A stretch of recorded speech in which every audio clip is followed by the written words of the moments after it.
Hi everyone, it's Simon Keeling here, Saturday the 29th of December. Thanks for watching weatherweb.net. Remember that sites get free of charge by the adverts here around the screen, and it's by you coming back and viewing the site regularly that keeps us free of charge, so thank you for doing that.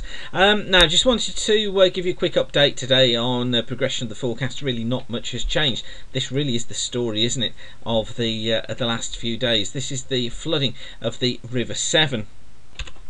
And it's a picture that was sent to me by David Morgan, who was flying his aircraft at 2,300 feet just south of Worcester on Thursday, looking in a southerly direction. And you can see there, heading south, the extensive flooding shown across the River Avon and across the River Severn, which is the river that you can see just running down here. And then coming in here, this is the River Avon, and you can see there the extensive flooding as well along the course of the River Avon too. So thanks David for that, and as I've said before, if you've got photos of the floods, please do send them in. They're fascinating to show people. It really gives us an idea of what conditions are like out there. So thank you once again for that, David.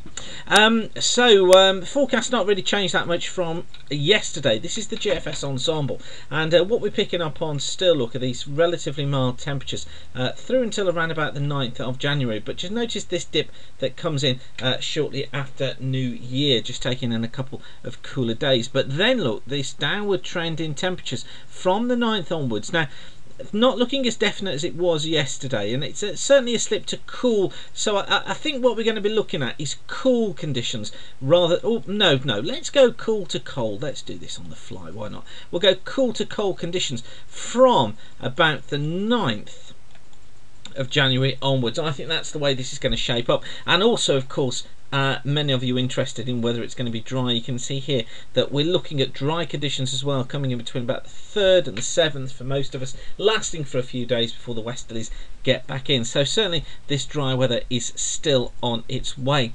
Looking at the ECMWF, it picks up quite nicely on this dry weather coming through. This is the chart from last night. Here's low pressure look south of Iceland last night. As we go on in 24-hour steps, you'll see that low track its way eastwards. Then we pick up this southwesterly flow look into New Year's Eve. Windy as well, southwesterlies, a gale force along many western and southern areas.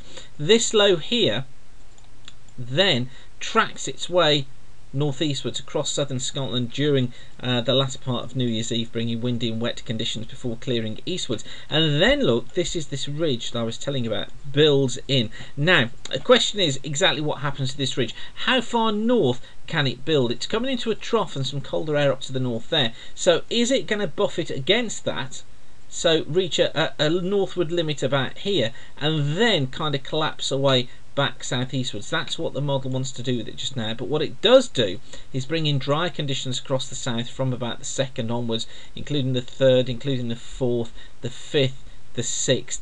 But it's probably into the 7th that we see conditions start to break down again across the north, although many southern and eastern areas should be staying dry. But you can see here by the 7th we've picked back up that southwesterly flow. What's interesting is that we then also pick up this low, which tracks its way northeastwards, bringing wet weather across much of Ireland, England and Wales into the 8th. Before that too clears away eastwards, and then what happens is it drags in cooler northwesterly winds. Now what's interesting here is look at this mass here, this purple air that's out towards the west. That's cold air piling in to into Newfoundland, to Greenland as well. And just compare the two charts here. This is the chart from the 8th of January, look, and this is the chart from last night. You see this purple air was here, look, to the north of Scotland, but if you look at what happens by the 9th, look how much further south it is. So if this trough can manage to get its way eastwards, this is cooler air coming in. So, you know, I still hold out this idea of dry weather going through the early part of January and then turning cooler from about the 9th onwards. And just a glimpse at the charts. Well, this is the pressure chart for midday today. There is today's rain here, clearing its way northeastwards very slowly through the country this afternoon. It's gone, and then tomorrow it looks like we find another area of rain that's going to track its way through Ireland in the afternoon, and that's going to be reaching Wales and also into northern parts of England by the time we get to tomorrow evening. But more eastern areas tomorrow should be staying dry, but look how close together these isobars are. That shows strong winds tomorrow on a southwesterly. And then into Monday, where we find more rain across the north on Monday, some of it quite heavy at times. I think then we find a front tracking eastwards, very much similar to today during the course of New Year's Eve, taking some heavy bursts of rain with it. But then by midnight on the 1st of January 2013, we have low pressure north of Scotland. We've got a front still trying to clear away in a southeasterly direction from the southeast, so some rain across the southeast to see in the new year, but and some showers as well for northern and western Scotland. Some of those probably wintry. 1 or 2 showers across the northern coast there of Wales, but generally you see many areas probably dry to start 2013. And then we find showers affecting western coast through the 1st of January through Tuesday, but brighter conditions further east and cooler too. Look, the source region of this air is now coming in from the northwest, so cooler weather, sunshine and showers for many, most of the showers out towards the west.